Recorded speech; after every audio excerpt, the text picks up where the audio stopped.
हाथ फेंकूंगा और अब बन के आपकी नजरिए में सरल की मैं पहले इसी को अंदर करो। वो एक प्रकार का विद्यार्थियों के प्रति डांटना है। चुप, ये डांटना, ये मानना है कि आपके ऊपर अनंत स्नेह क्या हो रहा है, बरस रहा है, और किसी अध्यापक का और कोई आपसे दुराग, मेरा खेती नहीं काट लिए हो आप, मेरा घर लेके नहीं भाग गए हो, मेरी बेईमानी नहीं कर लिए हो, कि मेरा आपसे कोई पर्सनल कोई इच्छा है आपसे ना। एक लगाव के तहत इंसान डांट देता है, चिल्ला देता है, और मैं ये बात सत्यता से स्वीकार करता हूं। एनर्जी लेता, मुंह में कलम खा रहा है। मैं ये बात सत्यता से स्वीकार करता हूं कि किसके नशीबा में क्या लिखा है, ये हम बैठ के निर्धारित। आज का पीछे सीट पे बैठा हुआ बालक कल 1.5 साल बाद कलेक्टर बन के मिल जाएगा, कोई भरोसा नहीं। मैं तो पहले दिन बताया था कि मैं अपने सामने बैठे हुए विद्यार्थियों को आईएएस मानकर ही पढ़ाता हूं।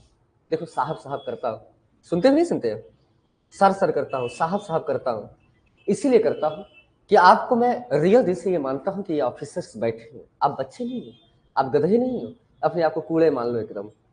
आप तो वो रत्न हो जो दुनिया में किसी के साथ डिस्कशन कर लो तो वो बैग खा जाए, इतनी ताकत, इतनी एनर्जी आपके अंदर क्या होनी चाहिए, होनी ही चाहिए। तब ये दुनिया का सबसे कठिन एग्जाम आप क्वालिफाई कर पाओगे। आपको जयशंकर प्रसाद से टैलेंटेड बनना है, आपको अजीत डोभाल से टैलेंटेड बनना है, आपको एम स्वामीनाथन से टैलेंटेड बनना है, आपके सामने पढ़ने वाला हर व्यक्ति आपको सीधा कर दे, यही तो मेरा टारगेट है? हाँ, मैं मानता हूं कि कोचिंग का बिजनेस एक प्रोफेशनल बिजनेस है। मैं यहाँ पढ़ाता हूँ तो मुझे कुछ धन मिलते हैं, आप लोग यहाँ पे कुछ फीस देते हैं, लेकिन उसके अलग भी एक इमोशंस काम करता है बच्चों के प्रति, जो आज की दुनिया में इस पैसे के चकाचौंध से क्या हुआ है, समाप्त हो गया। कोचिंग वाले बच्चे को चूस लेना चाहते हैं, खून निकालना चाहते हैं, और बच्चा भी कोचिंग का खून निकालना चाहता है। मिला जुला के ये द्वंद्व चल रहा है, और ये द्वंद्व चलता रहेगा जब तक ये कमर्शियल क्या रहेगी, दुनिया रहेगी। भांति भांति के उद्देश्य, भांति भांति के पूरे करने के माध्यम में आते हैं हम टॉपिक पर। Concept clear? कभी आपकी इच्छाएं पूरी होंगी, कभी उनकी इच्छाएं टूटेंगी, कभी उनकी इच्छाएं पूरी होंगी। ये सतत प्रक्रिया क्या होगी, चलती रहेगी। इसी तरह ये इंडस्ट्री ऐसे ऐसे अप डाउन करके क्या हो रही है, चली जा रही है। लेकिन अभी भी कुछ मेहनत करने वाले लोग इंडस्ट्री में क्या है, सेफ है। आ जाइए, मैंने उस क्वेश्चन पे विचार किया जो लास्ट वाला कोरल वाला सवाल था, मैंने इस पर व्यापक विचार किया। तो कमीशन आप लोगों को 50-50 ले जाएगा।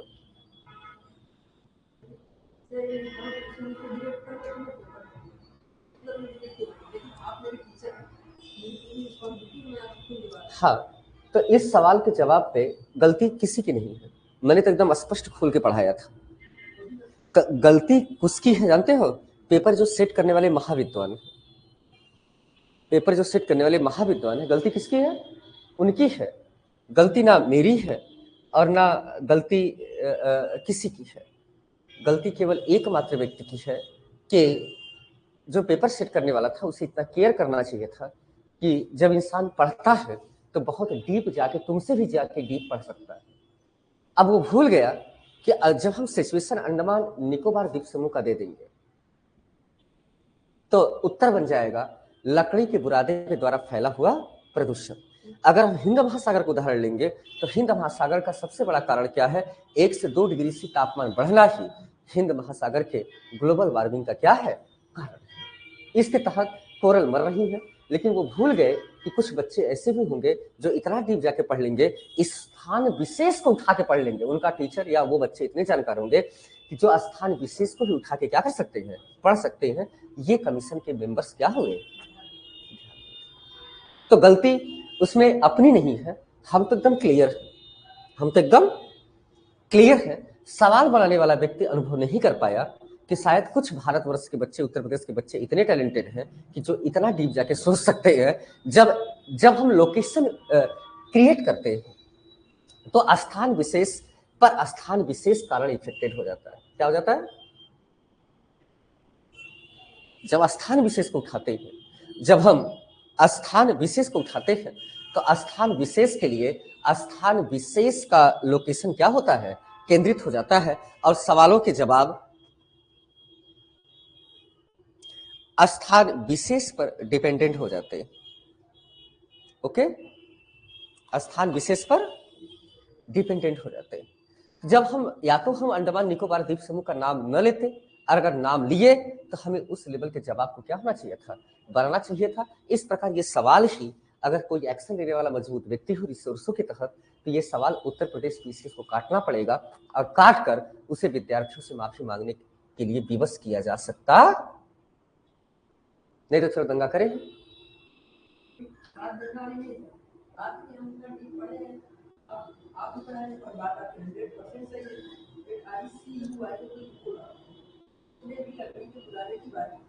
यार मैं गलत नहीं पढ़ाता। जब सामने वाला व्यक्ति इतना तथ्य दे रहा है, लाइव नहीं समझ रहे, लाइव चल रहा हूं मैं, इतना तथ्य दे रहा हूं कि इस सवाल के इस उत्तर पर मैं कमीशन को घुटने पे क्या कर सकता हूं, ला सकता हूं। नहीं तो 5 हो, चलो मेरा सपोर्ट करो, अभी लंका खड़ा होता हूं बीएचयू के गेट पर। मैं बैक जाने वाला व्यक्ति नहीं हूं। 5 से 25 होंगे, 25 से 25 250 होंगे, और 250 से 2500 हो जाएंगे। और मैं ऐसे कई 2-3 सवाल हैं जिन पे लोक सेवा आयोग को कहां ला सकता हूं, घुटने पर। और लोक सेवा आयोग को इन सवालों को काट कर मेरिट लगाने के लिए क्या किया जा सकता है, विवश किया जा सकता है। और जब इतना कह रहा हूं कि चलो क्लास बाद में होगी, पहले क्या होगा, अनशन। इसका मतलब है कि आपका टीचर क्या है, अपने स्थान पर वैलिड है। लोक सेवा आयोग ने इस सवाल के जवाब पे अपने अधूरे ज्ञान का क्या दिया है। इतने कठिन पेपर में भी हम काट रहे हैं, जो कि सबसे कठिन पेपर बनाया है, हम काट रहे हैं कि लोक सेवा आयोग ने अपने अधूरे ज्ञान का क्या किया है, परिचय दिया है। उसे समझना चाहिए था। कुछ एक्सपर्ट हैं जो नाक में नकेल डाल सकते हैं, आपको समझा सकते हैं। पूरी पक्की रिपोर्ट है। अंडमान निकोबार द्वीप समूह का टेम्परेचर बढ़ नहीं सकता है, अगल बगल जंगल है, चीजें हैं। अगर वैज्ञानिक रूप से रिपोर्ट दिए करे तो मैं वहां भी सिद्ध कर दूंगा कि अंडमान का अन्य हिंद महासागर के सागरों की तुलना में अंड महासागर के किनारे वाले क्षेत्रों का तापमान क्या है।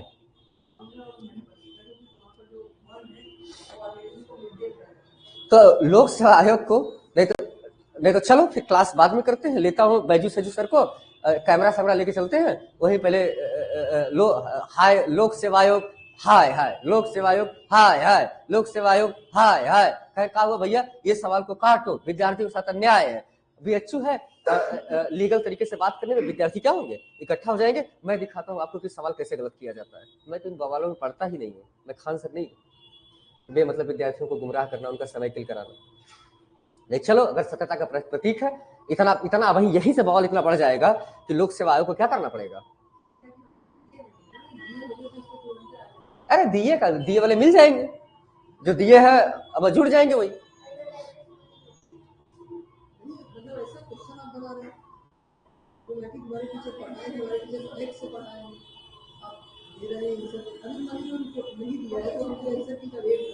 नहीं सवालिया गलत है ना। एक तरफ आप एथेंटिक रीजन पहला दे रहे हो कि हिंद महासागर के तापमान का, सुन ले, उस दिन भी नहीं सुनी थी जब पढ़ा रहा था अंडमान निकोबार द्वीप समूह मर गए प्रवाल लकड़ी के, उस दिन भी नहीं सुनी थी। मस्ती भी सवाल बन जाएगा, ये मैंने पहले दिन समझाया था। क्या समझाया था, मैं क्लास में मस्ती, आप मेरे रिश्तेदार नहीं हो कि मैं आपसे मस्ती करने के लिए खड़ा हूं पैसा लेके। मेरी मस्ती भी क्या है, सवाल है कि सामने वाला व्यक्ति हाई एक्सपीरियंस रखता है। मैं उदाहरण भी, एग्जाम्पल भी सवाल के ओरिएंटेड लेता हूं। इसे 1 मिनट का भी किल आप लोगों का कभी हुआ नहीं है। अब भाई तो एक उदाहरण देखो, अभी जितना भी टाइम मैंने लिया है उदाहरणों पर, उनको देखो, जब मॉडल पेपर हल करोगे तो सारी मस्तियां सवाल में हल हुई है, सारी मस्तियां सवाल में हल हुई। तो जब सामने एक्सपर्ट खड़ा हो तो बातों को सुना जाता है, बातों को धुना जाता है। अब तो स्पष्ट हो गया ना कि मस्ती भी सवाल बन के क्या हो रही है, उस समय आ रही है जब कमीशन अपने पूरे क्या है, पीक पर है। तो सामने वाला व्यक्ति कितना ज्यादा एक्सपीरियंस लिया है, थोड़ा सा इज्जत का क्या रखो। हाँ, क्योंकि 12 साल हमने बड़ी तपस्या की है। 12 साल हमने बड़ी तपस्या, उस तपस्या के विषय में सोच कर रूह काम जाएगी। एक कमोए किया हूं। अब भाई आज वाली, कल वाली क्लास अगर बीती होती ना, कल वाली, कल वाली क्लास अगर पढ़ा दिया होता तो 4 सवाल और हल हो जाते, कलवे हल होंगे आए हुए आज के पेपर में। अगर ये एग्जाम यूपीपीसीएस का 3 दिन और लेट रहा होता तो ये 4 सवाल अभी तत्काल हल होने वाले, आज और कल में हल हो जाते। तो इतना हाई एक्सपर्ट अगर सामने खड़ा हो, कहता हूं 4 सवाल अभी कमीशन यूपी परसों वाले पेपर में आए हुआ 4 सवाल हल होने के लिए कितना घंटा बाकी है? 48 घंटा। और चाहे पेपर अगर 2-3 दिन बाद हुआ होता तो ये 4 सवाल अपने आप कहां होता, वहां हल हो जाता। इन सवालों के हल करने से दिमाग में मस्ती में हल हो जाता। मजा ले रहा था कल गंगा के मैदान में, मजे ले रहा था। उसी में सवाल क्या हो रहे थे? साफ हो रहे थे। तो बच्चों को समझाइए ऐसा कि बच्चा इमेजिनेशन में जीने लगे। वो पूरा मैदानवा खांचे क्या करे। अभी दक्कन ट्राइब से सवाल था, दक्षिण का पठार आने वाला है, सब हल नहीं हो जाता उसी जगह। और 2 दिन रुका होता तो पूरा पूरा पूरा पेपर में क्लास से हो गया होता। ये तो टपिको नहीं पढ़े ना हम लोग। मानसून से एक सवाल था, वो भी हल होने वाला था मानसून में। और दक्कन ट्राइब, इधर उधर के गंगा के मैदान, इन सब चीजों से हल होने वाला।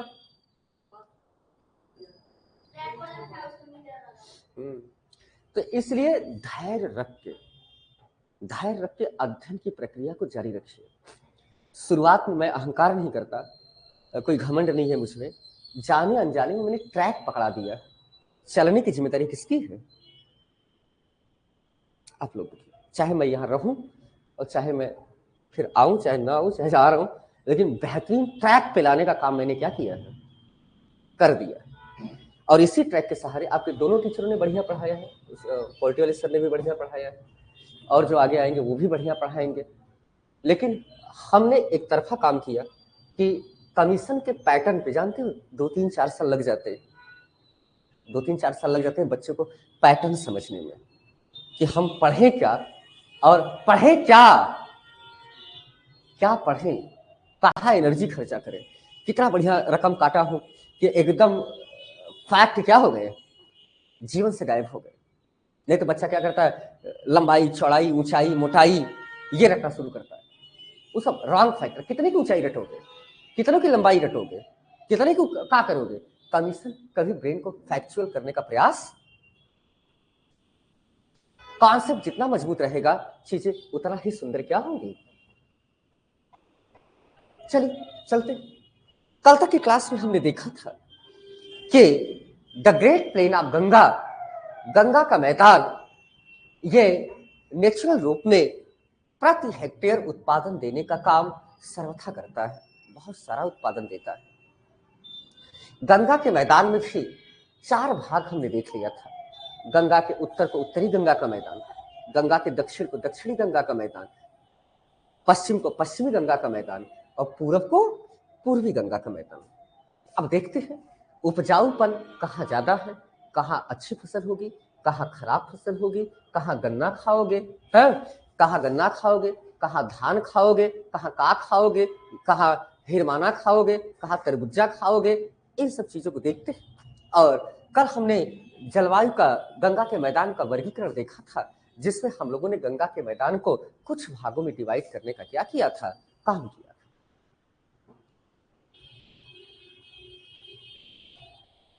पहला भाग था भाबर प्रदेश।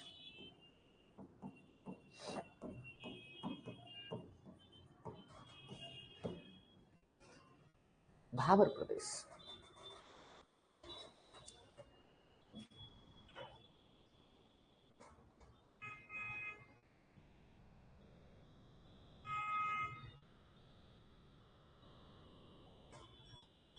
कौन सा प्रदेश? भाबर प्रदेश।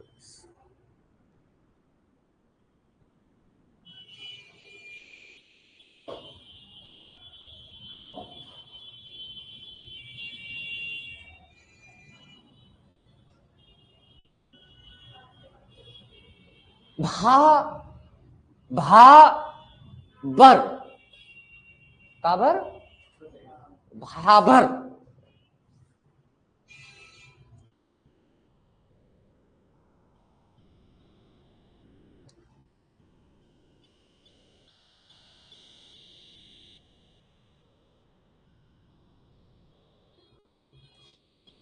कोई ऐसी पिक्चर देखे हो जिसमें हीरो हीरोइन नाच कूद रहे हो ऐसे नदी के किनारे जिसके अगल बगल चिकने चिकने पत्थर गिरे हो और पानी छिल छिल छिल छिल जा रहा हो। कभी छम से यहाँ हीरोइन नाच रही, कभी छम से यहाँ हीरोइन नाच रही है। आप लोग तो जान दे देते हैं।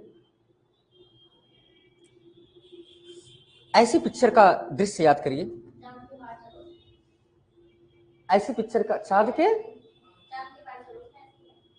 के पार जाओगे? अरे धरती पे रहो। शकल देखा है? चांद के पार जाएंगे। पिक्चर याद करो, दिमाग में ऐसी मूवी। अच्छा,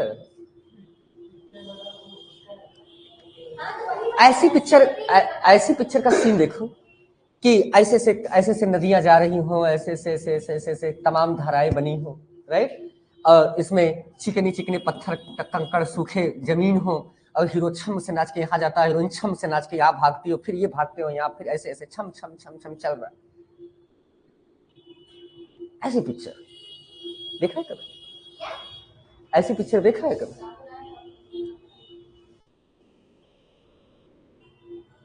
चलिए लेके चलते हैं हम आपको हिमालय के उन भागों में जहां से शिवालिक पर्वत शुरू होने वाला है।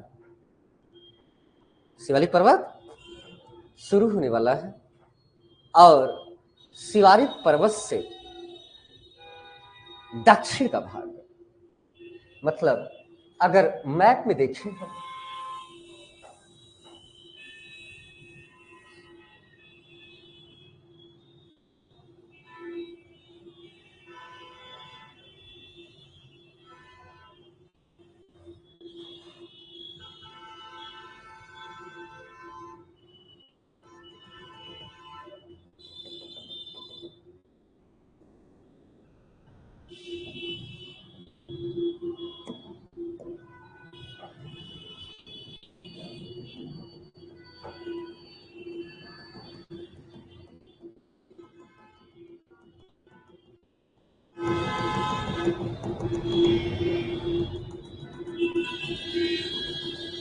राइट,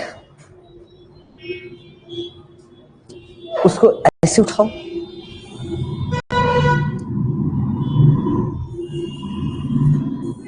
ऐसे तो होगा हिमालय। और यहां से ये मैदान कैसे होगा? ऐसे होगा, धीरे धीरे समतल होता जाएगा। हम इससे यहां की बात करते हैं।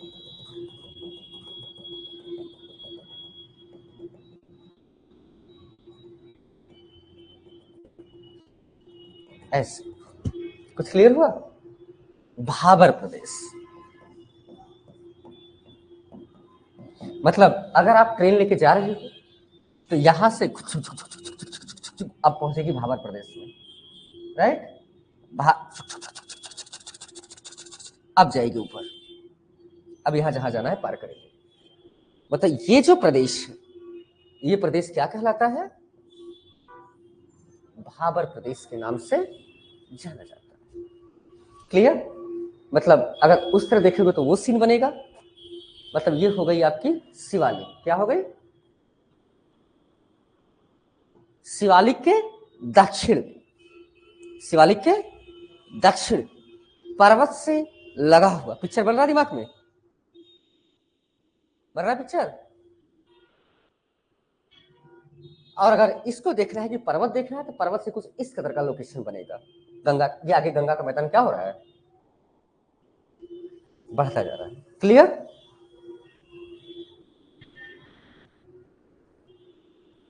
कहते हैं कि हिमालय से उतरने वाली नदियां, हिमालय से उतरने वाली नदियां जब शिवालिक पर्वत को पार करके, किसको पार करके? शिवालिक पर्वत को पार करके पर्वत के पदीय क्षेत्रों में आती, मतलब गंगा के मैदान में क्या कर रही हैं? प्रवेश कर रही।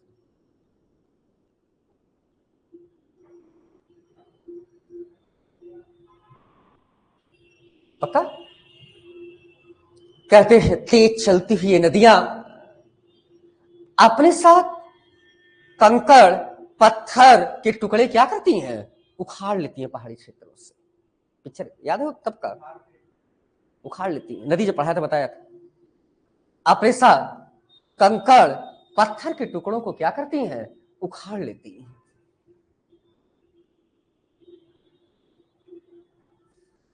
और ये कंकड़ पत्थर के टुकड़े जब पानी में चलते हैं साथ साथ तो क्या हो जाते हैं? चिकनी हो जाते हैं, पटिकाश में हो जाते हैं, छोटे छोटे चिकनी। बनिया का बटखरा देखिए, जो पत्थरवा चिकन चिकन रखे। गए आप पहाड़ी क्षेत्र में, एक तो शंकर जी की पिंडी दिख गई, उसे बोला चिकना, तो अरे महादेव दिख गए, उठा के लाके पूजा करना शुरू कर दिया। तो इस तरह चिकनी चिकनी पत्थर नदी के साथ बहते हुए क्या करते हैं? बड़े बड़े भी आते हैं और छोटे छोटे भी आते हैं। बटकाश से लेकर पेबुल इत्यादि पत्थर नदी के जल में क्या करते हैं?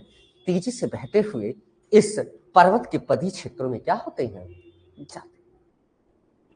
बड़े जो कंकड़ पत्थर हैं वो इसी किनारे वाले भागों में क्या होते हैं? जमा हो जाते हैं। जो बड़े बड़े कंकड़ पत्थर हैं यहाँ जमा हो जाते हैं, और छोटे छोटे कंकड़ पत्थर आगे की तरफ क्या होते हैं? बढ़ते जाते हैं। छोटे छोटे कंकड़ पत्थरों से बना हुआ ये बेल्ट पूरा ये इलाका पश्चिम से पूरब इसी तरह नदियां उतरती हैं और अपने साथ कंकड़ पत्थर के टुकड़े क्या करती हैं? लेकर चली जाती हैं। जगह जगह बिखरे हुए कंकड़ के पत्थर दिखेंगे, नदी दिखबे नहीं करेगी, नदी दिखबे नहीं करेगी। कंकड़ पत्थर के टुकड़े जमा होते हैं, नदी अदृश्य हो जाती है, क्योंकि कंकड़ पत्थर जमा है तो नदी का पानी क्या करेगा? इनके नीचे से जाएगा। कल कल कल कल कल कल कल कल पानी जा रहा है।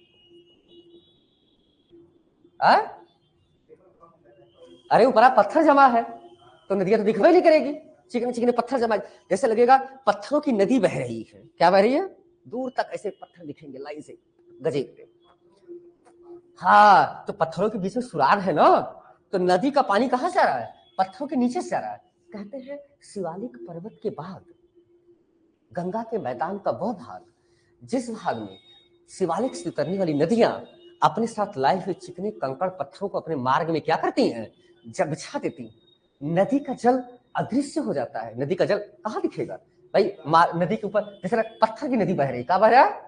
पत्थर की नदी बह रही है, और लेकिन बीचवा में सुराग है, पानी कल कल कल कल कल, आपको पानी का आवाज तो आएगा लेकिन पानी ऊपर दिखेगा नहीं, क्योंकि पानी नीचे से जा रहा है, पानी नीचे से जा रहा है, कल कल कल कल करता हुआ पानी जा रहा है। कहते हैं इस प्रदेश में अधिकांशतः नदियां क्या होती हैं? गुम्फित हो जाती हैं, इन्हीं चिकने चिकने पत्थरों के नीचे से क्या होती हैं?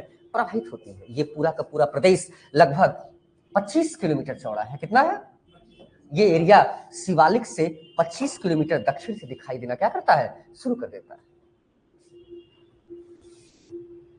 ट्रेनिया से जाओगे ना तो जब अगल बगल ऐसे दिखेगा, जैसे पिक्चर बता रहा हूँ, जब देखोगे पत्थर ऐसे से भरा है तो मान लेना कि इसके नीचे नदी क्या हो रही है?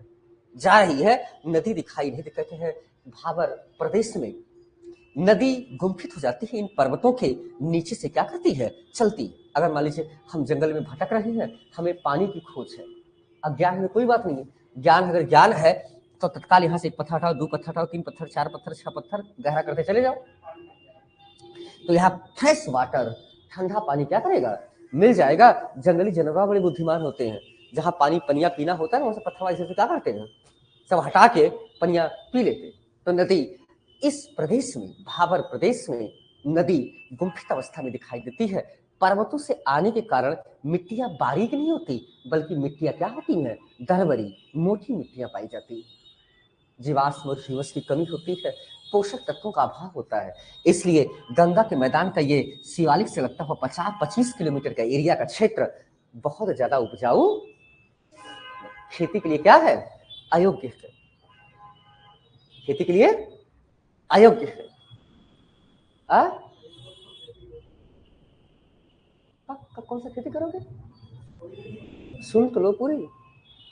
अब खेती के लिए अयोग्य होगा, तो अब शिवालिक का पदी क्षेत्र है, मतलब वर्षा यहाँ पे क्या हो रही है, 250 से 350 सेंटीमीटर के आसपास हो रही है। इतने अधिक पानी, इतनी अधिक वर्षा के कारण भाई जल नहीं है, पानी नहीं है, खुदाई कर नहीं सकते हो। हिमालय में खनन कार्य क्या है, वर्जित है, पंप लगा नहीं सकते हो, चीजें वर्जित है। तो मिला जुला के खेती के लिए ये भाग अयोग्य है, पोषक तत्वों का अभाव है, पोषक तत्व भी नहीं है, वर्षा पर्याप्त हो रही है। तो इस पूरे प्रदेश में घने सदाबहार वन क्या करते हैं, उग जाते हैं।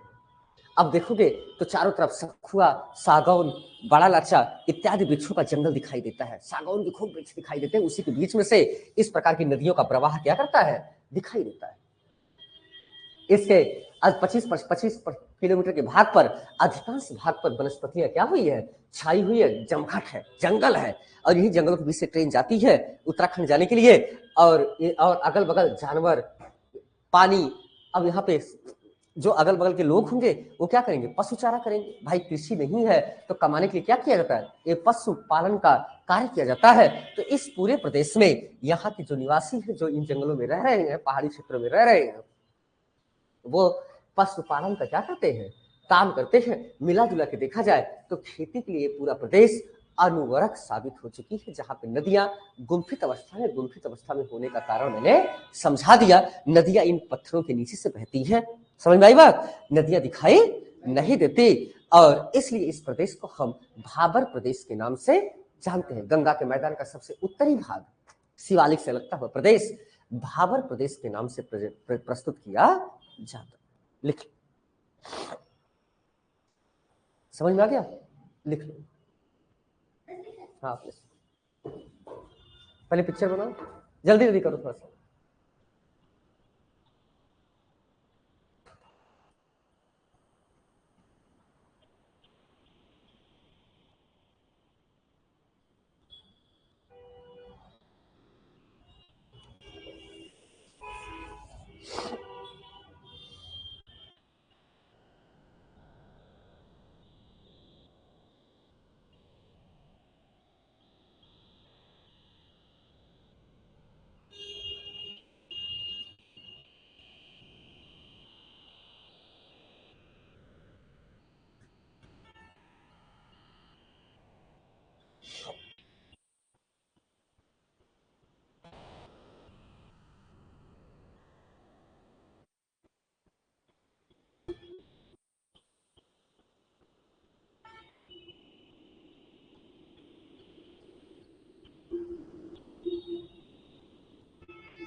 उसमें ना जो चौड़ाई 25 किलोमीटर बताया है मैंने, उस पर एवरेज चौड़ाई लिखो, क्योंकि 25 किलोमीटर तो होगा नहीं हर जगह। तो 8 से 16 किलोमीटर, 8 से, हाँ, 10 से 16 किलोमीटर, औसत औसत शब्द प्रयोग करना।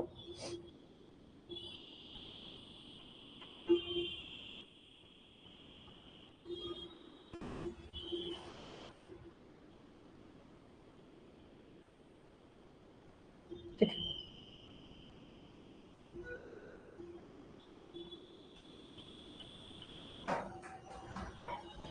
देख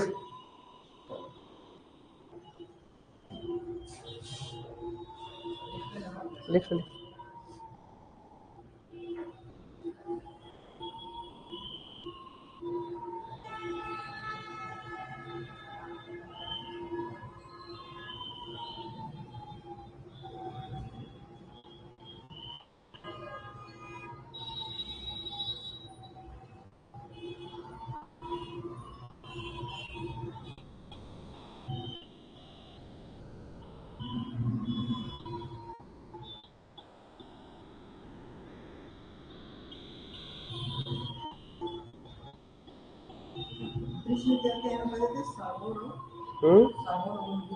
सागौन, सखुआ, बड़ा लाचा, आबनूस। देख देख, जैसे लग रहा है वृक्ष उखाड़ लेगी।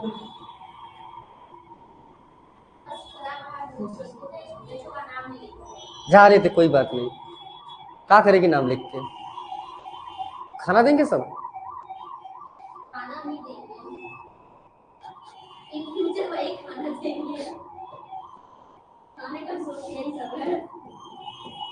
आज पता चल रहा है, आज पता चल रहा है।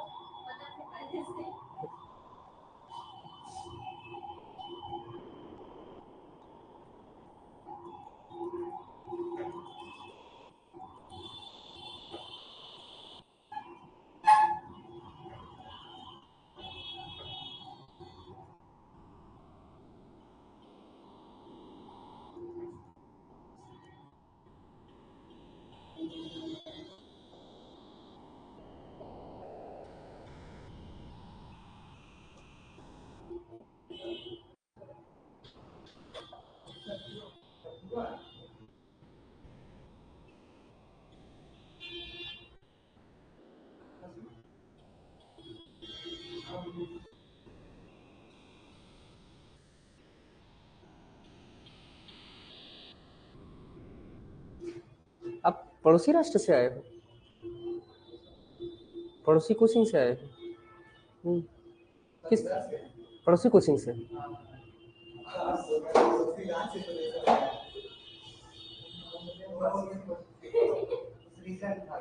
नाम नहीं लेते।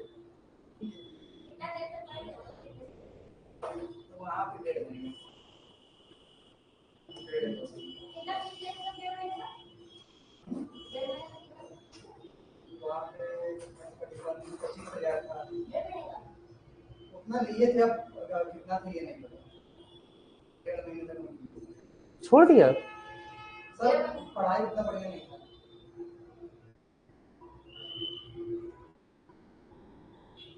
कितना पैसा बर्बाद होता है बच्चों का यार। पहले तो ये लोग इतना गोल मोल बतियाएंगे जैसे लगेगा कि कलेक्टर बना ही देंगे।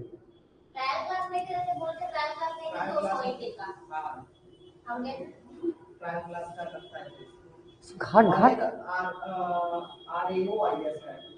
राव, वहाँ पे सब गए थे आप, तो वहाँ पे करीबन 1,20,000 लेते हैं। और ऊपर से उनके मतलब जो टीचर्स होते हैं वो बाहर से आते हैं, वो कमरा देते हैं, रहते हैं वहाँ पे, पढ़ा के फिर चले जाएंगे। ये सब है उनका क्राइटेरिया, वो समझाए थे। फैसिलिटी बता रहे थे वहाँ पे। उसके बाद गजब यार। क्या बताएं, जब हम किए नहीं, हम बोले कि ट्रायल क्लास में लेंगे, तो कह रहे कि नहीं ट्रायल नहीं होता है, डायरेक्ट एडमिशन के साथ होता है। हम रहने दीजिए, नहीं बच्चा क्लास में जाएगा तो क्लास का माहौल देखेगा, चीजें देखेगा, टीचर को पढ़ाते हैं। कर दें या हाफी कर दें, उसके बाद तुमको रहना तो वहीं पे पड़ जाएगा। चलो छोड़ो। कभी कॉल आया तराई प्रदेश,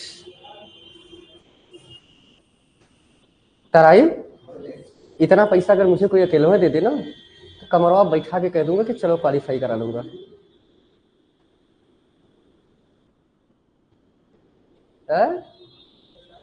नहीं, इतना पैसा अगर कोई इतना इतना पैसा जो फेंक रहे हैं, इतना पैसा मुझे कोई दे दे कि सर बना दीजिए, तो मैं अकेले में गारंटी दे दूंगा। रतिया भर जूता चप्पल मार के पढ़ाता रहूंगा।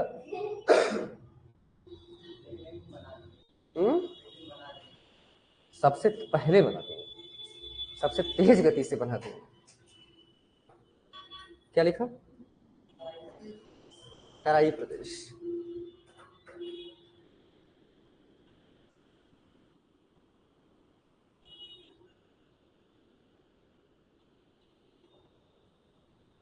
यार अहंकार मत समझो तो एक बात कहूं, मैं भटकता हुआ बनारस में रुका हूं, नहीं तो मुझे बनारस में रुकने की कोई जरूरत।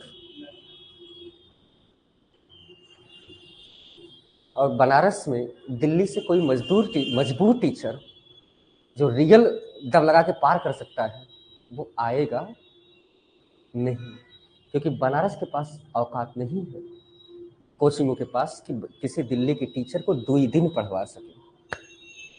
कुछ बातें स्पष्ट कहता हूं, 1 हफ्ता क्लास चलवाने की औकात, और जो जिसका ब्रांड होगा ना दिल्ली में, वो यहाँ आएगा तो यहाँ के लोग उसे एक्सेप्ट नहीं कर पाएंगे, झेल ही नहीं पाएंगे। जब निकलेगा क्लास 2 घंटा पढ़ाई कहेगा 10,000 रुपये चार्ज कर दो, 2 घंटा के बाद क्या कहेगा 10,000 चार्ज कर दो। रात में होटल में 3,000 रुपये रुकने का ले लेगा, 2,000 खाने का ले लेगा, 2 घंटे का 10,000 ले लेगा, तब यहाँ के लोग भग जाएंगे। तो यहाँ पर वही टीचर भटक रहे हैं जो यहाँ पे भटकने के लायक है। कोई ब्रांडेड टीचर यहाँ रुकने वाला, सच्चाई बता रहा, सच्चाई बता रहा। अब आप लोग कहोगे मैं क्यों रुका हूं, तो मैं अपनी मर्जी का क्या हूं, मालिक। 2 दिन के लिए आया था, 2 साल रुक गया, अब जा रहा हूं बनारस में। तराई प्रदेश, अभी तक क्या देखा यहां तक? अरे यार एकदम पिक्चर चल रहा है, ये पूरा गंगा का मैदान आपके दिमाग पर पिक्चराइज हो रहा है कि कैसे कैसे सीन है। आंखियां बंद करोगे तो पूरा गंगा का मैदान कंकड़ पत्थर के समेत नाचता क्या करेगा, नजर आएगा। दिखाई दे रहा ना कि अब पर्वत का ढाल समाप्त हो चुका है। क्या हो चुका है? पर्वत का ढाल समाप्त हो चुका है। भाबर प्रदेश धीरे धीरे समाप्त होता जा रहा है। मतलब जैसे जैसे यहां से दूरी बढ़ेगी वैसे वैसे कंकड़ पत्थर क्या होते जाएंगे, बारीक होते जाएंगे। क्योंकि नदी कितना दूर बहा के लेके जाएगी। कहते हैं भाबर प्रदेश के बाद, मतलब ये वाला इलाका, कौन सा इलाका?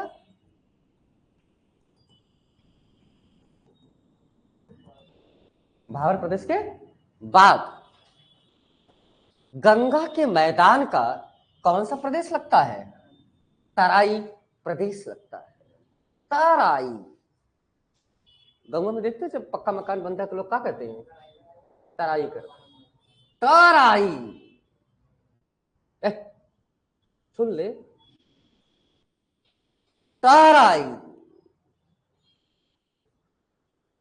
कैसे पहचानोगे कि तराई प्रदेश आ गया है? मतलब ट्रेन लेके जा रहे हो, यहाँ से ट्रेन लेके जुग जुग जुग जुग जा रहे हो, तो कैसे पता चलेगा कि हम तराई प्रदेश में आ गए? सुन तो लो, पहले क्वेश्चन तो सुनो। जाना तुम्हें कहा है?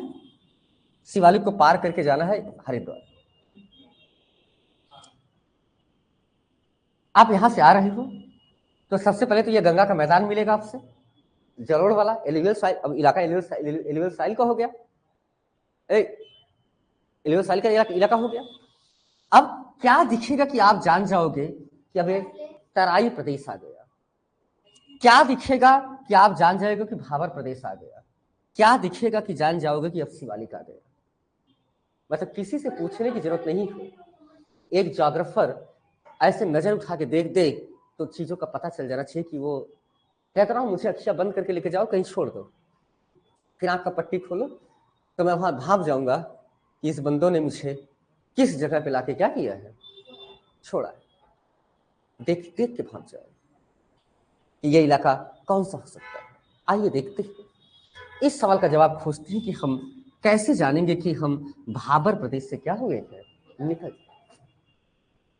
कहते पहली खासियत, गंगा के मैदान के तराई प्रदेश में, गंगा के मैदान के तराई प्रदेश का पहला पहचान है, पहला पहचान ये है कि भाबर प्रदेश की अदृश्य नदियां,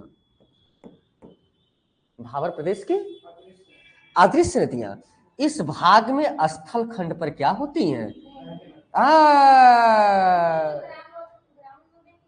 तो क्या होता है, जो यहां से गायब नदियां थी दिखने लगती, पक्का। लेकिन नदी का भी मार्ग बना नहीं है, क्योंकि मौका नदी को नहीं मिला है काटने पीटने का। तो मतलब नदी क्या होगी, जल फैलेगा चारों तरफ, क्या करेगा, फैलेगा, और दलदली भूमि का क्या होगा, निर्माण होगा। क्या होगा, मतलब तराई प्रदेश वो प्रदेश है जिस प्रदेश में भाबर प्रदेश की अदृश्य नदियां सतह पर दिखाई देने लगे। अब नदी का जल क्या हो रहा है, दिख रहा है, दिख रही है नदी, कैसी उधर जा रही उधर जा, लेकिन अभी नदी की गहराई और पूरा घाटी का निर्माण नहीं हो पाया है, क्योंकि नदी को भी काटने पीटने का समय नहीं मिला। पानी इधर उधर जमा हो रहा है, बाढ़ आ गया, फट से पानी क्या हुआ, जमा हो गया, तमाम अगल बगल के क्षेत्रों में क्या मिलेगा, दलदली भूमि मिलना शुरू। जब दलदली भूमि मिलने लगे, दलदल मिलने लगे, मतलब भारत का सर्वाधिक दलदल कहां पाया जाता है, उत्तर प्रदेश की सी तराई बेल्ट में पाया जाता है दलदल। जब दलदल मिलने लगे, नदियां अपने मन का क्या करें, मजा लेने लगे, तो ये मान लेना चाहिए कि ये तराई प्रदेश का प्रदेश है, क्योंकि नदियों का मार्ग निश्चित नहीं होता, नदियां गुजर गुजर गुजर फिर क्या करती हैं, बहती। मिट्टी अब पहले की अपेक्षा क्या हो गई है, बारीक हो गई, लेकिन जलोढ़ नहीं है, एलुवियल सॉयल नहीं है, बारीक पर्वतीय मिट्टी है। क्या है, लेकिन पहले की अपेक्षा पोषक तत्व तो क्या हो गए हैं, ज्यादा हो गए हैं, क्योंकि दलदली भूमि के कारण जीव जंतु वनस्पतियां सड़ गल के इसमें मिलना क्या हो गई है, शुरू हो गई है, ह्यूमस मिलना शुरू हो गया है। मतलब ये प्रदेश सारे फसल के लिए नहीं, लेकिन कुछ फसल के लिए इंपॉर्टेंट हो जाते हैं, क्योंकि तराई बेल्ट है। वर्षा यहां भी अभी कितनी हो रही है, 250 से 350 अप डाउन करके वर्षा क्या हो रही है, एक तो वर्षा भी पर्याप्त हो रही है झमाझम, और दूसरे क्या हो रहा है, नदी का जल भी इधर बिखर रहा है, मट्टी भी ऐसी नहीं है जो पानी को क्या करे, सोख ले, गीला गीला सा माहौल है, क्या है? गीला गीला सा माहौल है। तो ऐसे प्रदेश को क्या कहते हैं हम, तराई प्रदेश के नाम से जानते हैं। ऐसे मजबूत मिट्टी में, ऐसे मजबूत मिट्टी में गन्ने की फसल सर्वाधिक उपयुक्त होती है, इसीलिए भारत का ये लगभग 25 किलोमीटर का एरिया, उत्तर प्रदेश का ये 25 किलोमीटर का एरिया गन्ना उत्पादन के लिए क्या है, विख्यात है। वर्तमान समय में इन प्रदेशों में वर्षा की अधिकता के कारण चावल और गन्ने का उत्पादन किया जाता है। इसीलिए भारत की जो सवाल है आ चुका है, आएगा कि जो उत्तर प्रदेश की जो भारत की जो चीनी मिलें थी, वो सब के सब चीनी मिलें इस तराई बेल्ट के इर्द गिर्द घूम रही थी, क्योंकि गन्ना कच्चा माल है, और गन्ना कच्चा माल है, भारी उद्योग है। गन्ना कच्चा चीनी उद्योग वही लगेगा जहां पे गन्ने का उत्पादन क्या होता हो, जारी होता हो। तो गन्ने का उत्पादन इस पूरे तराई प्रदेश में सर्वाधिक होता है, इसीलिए चीनी मिल मालिक जाके अपने चीन की मिलों को सहारनपुर, शाहजहांपुर, देवरिया, गोरखपुर, इन क्षेत्रों में चीनी मिलों का क्या करते हैं, निर्माण करते हैं, और ये प्रदेश सर्वाधिक उत्पादक का क्षेत्र है गन्ने का। लेकिन वर्तमान समय में सरकार की गलत पॉलिसी, किसानों का परेशान होना, उत्तर प्रदेश से गन्ना उत्पादन के चीजों में क्या दे रहा है, गिरावट दे रहा है, क्योंकि किसानों को सही समय पे पैसा नहीं मिलता, सही समय पे सब्सिडी नहीं मिलती, इसलिए किसान गन्ने की खेती से क्या हो चुके हैं, उठ चुके हैं। तो सवाल आया, आईएएस ने सवाल पूछा, क्या कारण है उत्तर प्रदेश की गन्ना की मिलें बंद होती जा रही है? क्योंकि कच्चे माल का क्या है, अभाव हो चुका है उत्तर प्रदेश में, राइट। गन्ने की मिलें बंद होती जा रही हैं और ये गन्ना उद्योग दक्षिण भारत की तरफ क्या हो रहा है, ट्रांसफर होता जा रहा है।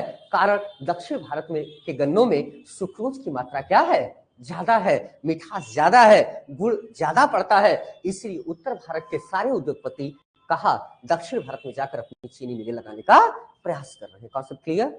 लिख लो।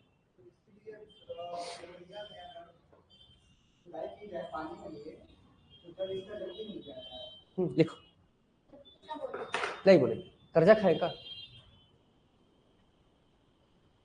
कर्जा खाए, लिखो। भाबर प्रदेश की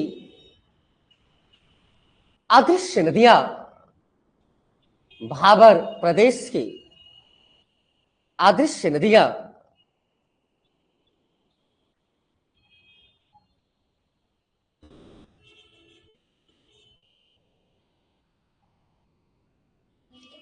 भाबर प्रदेश की अदृश्य नदियां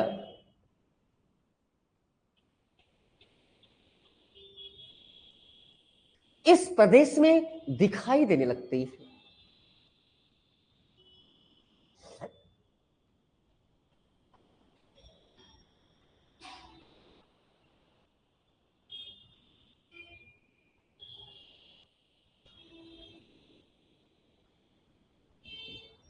दिखाई देने लगती, भाबर प्रदेश की अदृश्य नदियां इस प्रदेश में क्या होती है, दिखाई देने लगती। नदी का मार्ग निश्चित न होने के कारण जल इधर उधर बिखर कर, नदी का मार्ग निश्चित न होने के कारण जल इधर उधर बिखर कर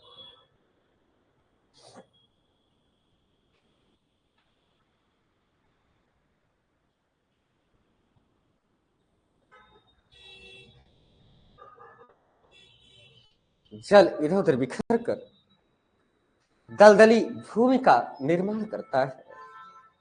मतलब तराई प्रदेश में सर्वाधिक मात्रा में दलदल पाए जाते हैं।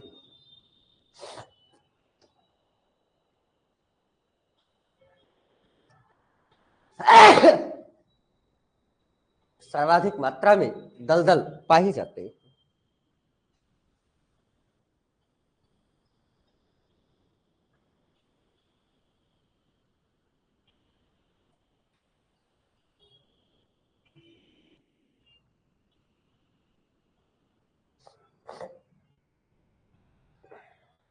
सर्वाधिक मात्रा में दलदल पाए जाते हैं।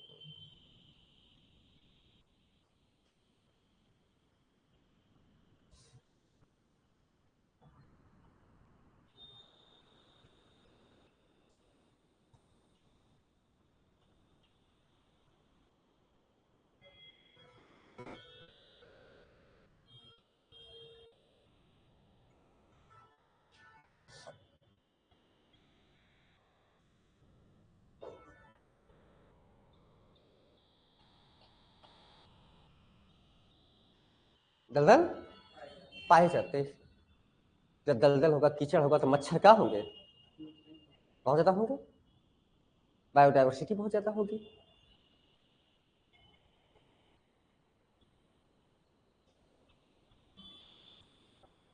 मिट्टी बारीक कृषि के योग्य है, गन्ने और चावल की खेती की जाती है।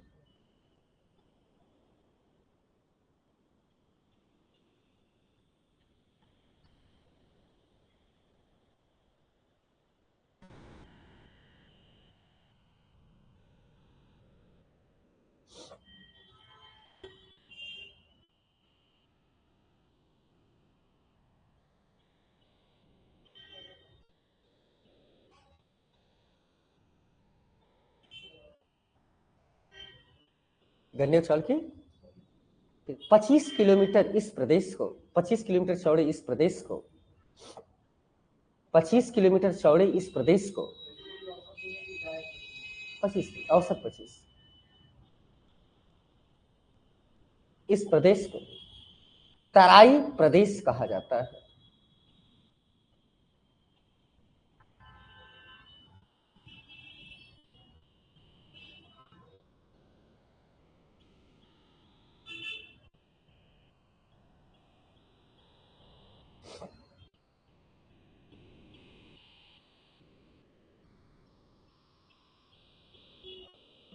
वर्षा 250 से 300 सेंटीमीटर होती, 200 से 300 लिख लीजिए, वर्षा 200 से 300 सेंटीमीटर होती।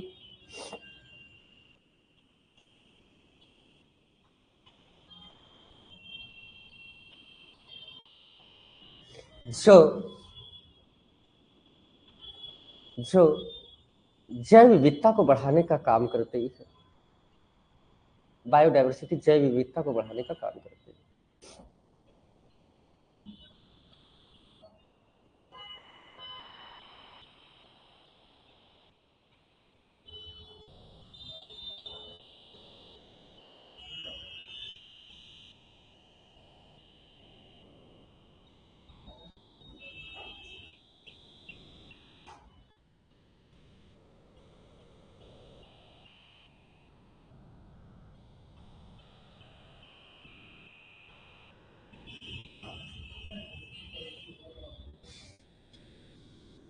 पैसेज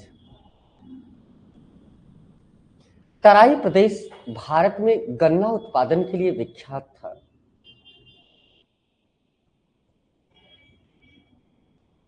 भारत की चीनी मिलें यही केंद्रित थी। भारत की चीनी मिलें यही केंद्रित थी।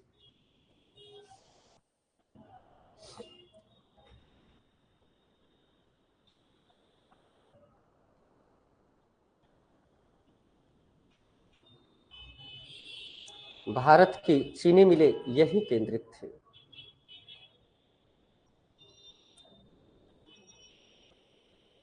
चीनी मिलें यही केंद्रित थी।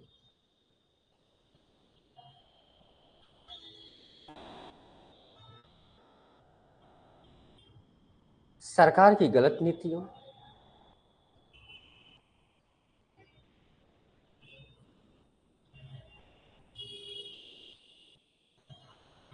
उत्पादन गुणवत्ता में कमी,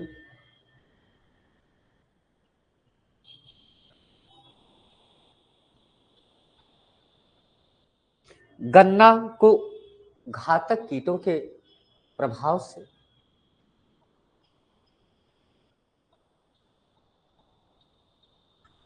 घातक कीटों के प्रभाव से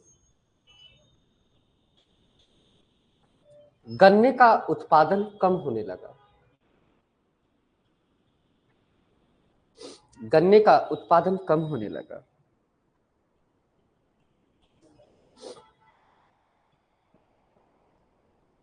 गन्ने का उत्पादन कम होने लगा। ठीक है बच्चा। कच्चे माल के अभाव में, कच्चे माल के अभाव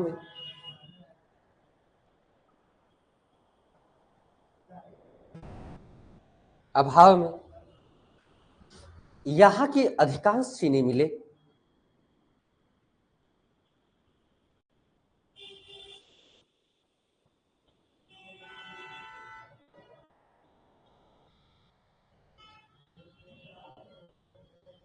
क्या हुआ? बंद हो गई। दक्षिण भारत में गन्ने उत्पादन के लिए अनुकूल दशाएं थी। गन्ने में सुक्रोज की मात्रा ज्यादा थी। दक्षिण में गन्ना उत्पादन के लिए आवश्यक दशाएं अनुकूल थी।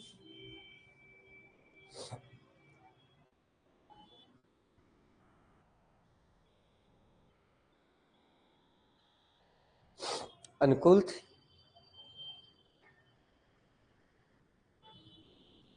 दशाएं अनुकूल थी।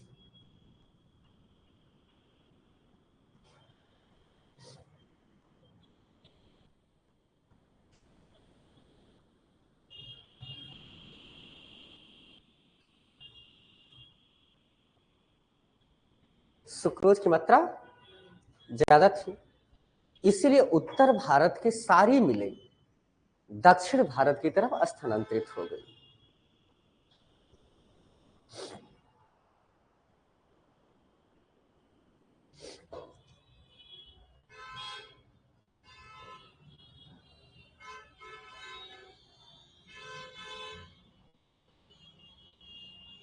भारत में बड़े होनहार एक प्रधानमंत्री रहे, नाम आप लोगों को राजीव गांधी का नाम याद होगा।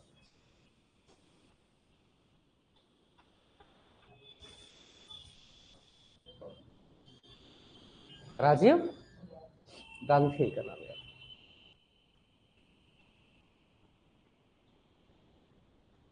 बड़े होनहार थे। पत्नी सोनिया, माता सोनिया के साथ घूमने गए तराई प्रदेश, वहां के लोगों को बेवकूफ बनाने की ओर दे दो।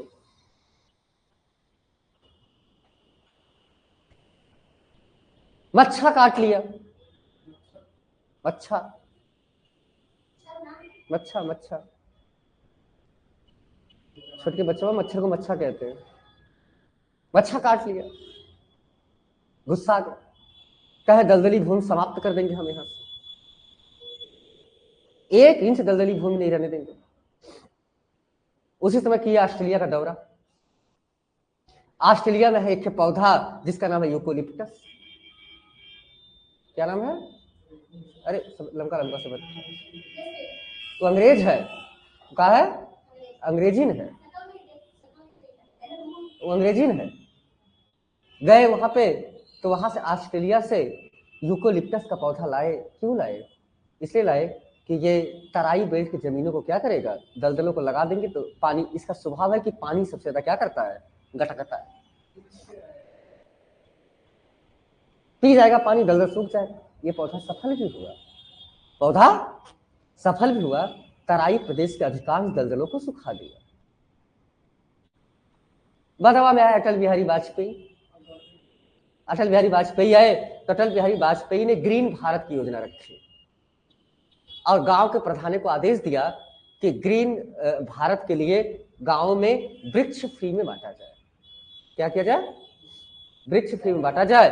और गांव का प्रधान भी उसका क्या बना, मालिक बना, सरपंच। वो तो बड़े हरामी होते हैं। आया पैसा 4 लाख पेड़ लगाने के लिए, तो गए सरपंच साहब नर्सरी पे, कौन पौधा सबसे सस्ता है बे, ट्रैक्टर लेके गए टाली, तो कहा भैया 1 पैसा में 1 यूकोलिप्टस हम क्या करेंगे, देंगे। और कई ट्रैक्टर ला के प्रधान जी गांव में क्या कर दिए, खड़ा कर दिए यूकोलिप्टस का, कहे ले जाओ गांव में फ्री में पौधा बांट रहे, लगाओ। अब गौवा वाले कहा है कफन अगर कोई टाली लगा के फ्री में बांटे ना, तो कफनवा ले जाके रख देंगे एडवांस के लिए। क्या रख देंगे? कभी कम, जब मरूंगा तो काम आएगा। हमने अपने कफन का इंतजाम क्या किया है, करके रखा है, कफनवा उठा लेंगे। अब भैया गांव वाले जोर लगा के इस पौधे को क्या किए, हायर किए। और सुन रखे थे कि खेतों की जगह कम लेता है, खेतों को डालों पे क्या किए, लगा दिए। जब ये घनघना के बड़ा हुआ है तो खेतों का पूरा पानी क्या किया, पी लिया, और पूरा खेत में क्या किया, ऊसर और बंजर बना दिया। तो इसलिए पहले किसानों का मित्र कहा जाता था और फिर बाद में किसानों के लिए क्या हो गया, आतंकवादी हो गया। सवाल आ चुका है यूपीपीसीएस। पहले किसानों का मित्र, बाद में किसानों के बीच में आतंकवादी। पश्चिमी उत्तर प्रदेश गंगा का मैदान इस यूकोलिप्टस से सबसे ज्यादा क्या हुआ, क्षतिग्रस्त हुआ। ऊसर बंजर बनाने में इसी यूकोलिप्टस का क्या है, हाथ है। लिख लीजिए बना के अपने हिसाब से, लिख लो, याद कब उतर जाता है। अच्छा याद हो गया। भगवान शिवानी का माइंड गजब तेज है।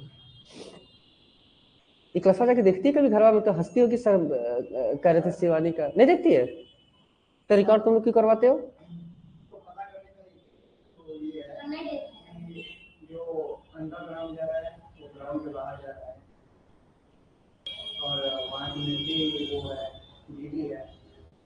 लिख लीजिए, जलोढ़ मैदान या गंगा का उपजाऊ मैदान, जलोढ़ मैदान या गंगा का उपजाऊ मैदान।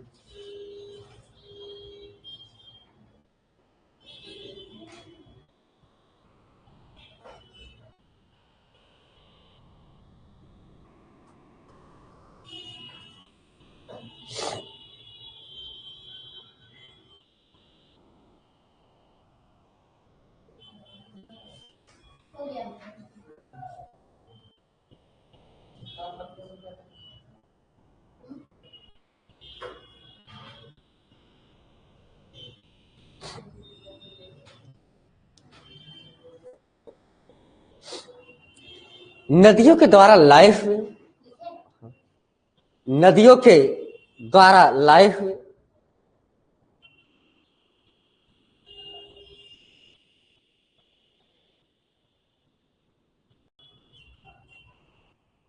नदियों के द्वारा लाइफ में बारीक अवसादों के जमाव से, बारीक अवसादों के जमाव से, बारीक अवसादों के जमाव से बनने वाला भारत का सबसे उपजाऊ मैदान,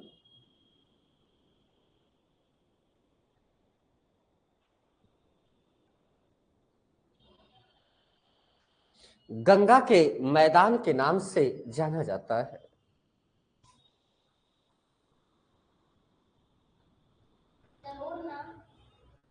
अब गंगा का मैदान यही वास्तविक है, जलोढ़ लिख लो, गंगा का मैदान लिख लो, जैसे लिख लो। गंगा के मैदान के नाम से जाना जाता है। यह प्रदेश तराई प्रदेश के दक्षिण,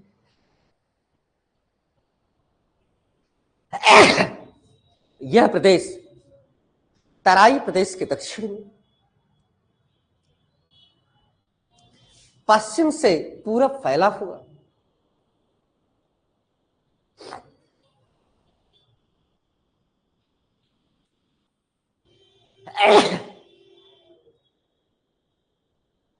सर्वाधिक फैला हुआ,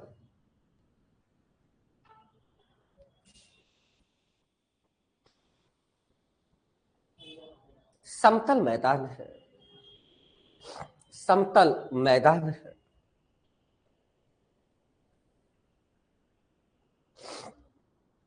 समतल मैदान है।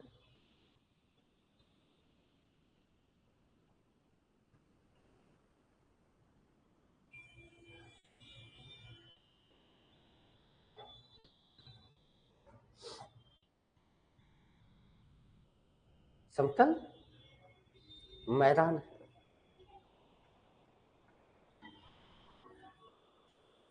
अति उत्पादन होने के कारण, अति उत्पादन होने के कारण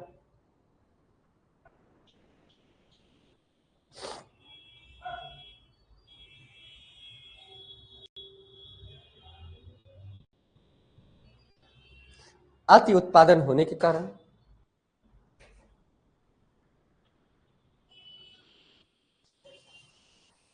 अति उत्पादन होने के कारण सर्वाधिक जनसंख्या घनत्व पाया जाता है।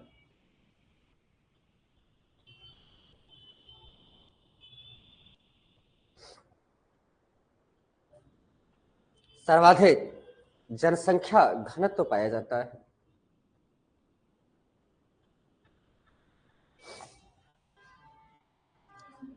उत्पादन के दृष्टिकोण से, उत्पादन के दृष्टिकोण से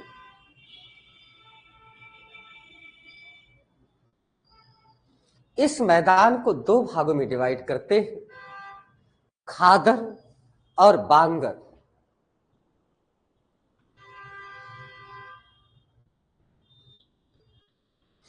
खादर और बांगर।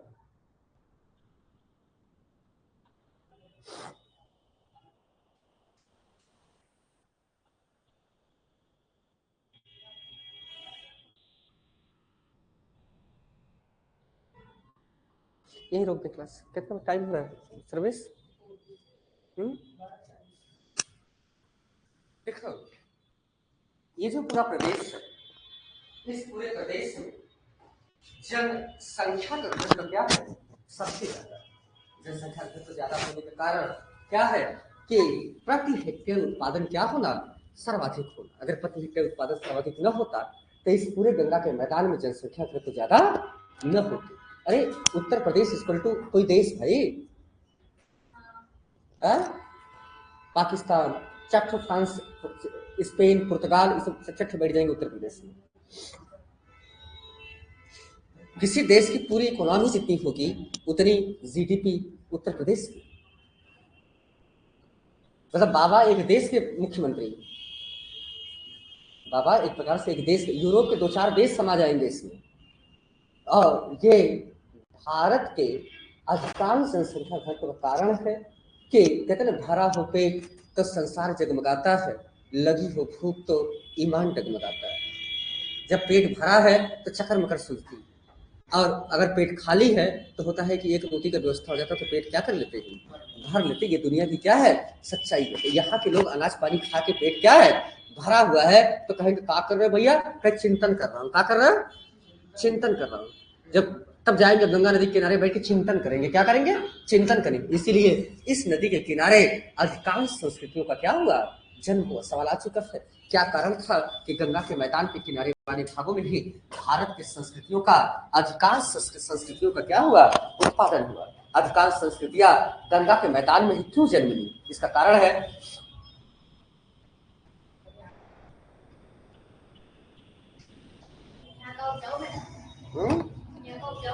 यहाँ का उपजाऊ मैदान है। ठीक है, अब इस क्लास को ये लेते हैं फिर आप, और आप लोग जाइए करिए, मजा लीजिए। कर पढ़ाएंगे खादर बांगर हीरे दक्षिण भारत, दक्षिण का प्लेटो कंप्लीट करके पश्चिम पठार पठा के इससे निकल के परसों मानसून, परसों मानसून, तरसों गंगा नदी, गंगा ब्रह्मपुत्र उत्तर भारत की नदी में पार हो गया कहानी।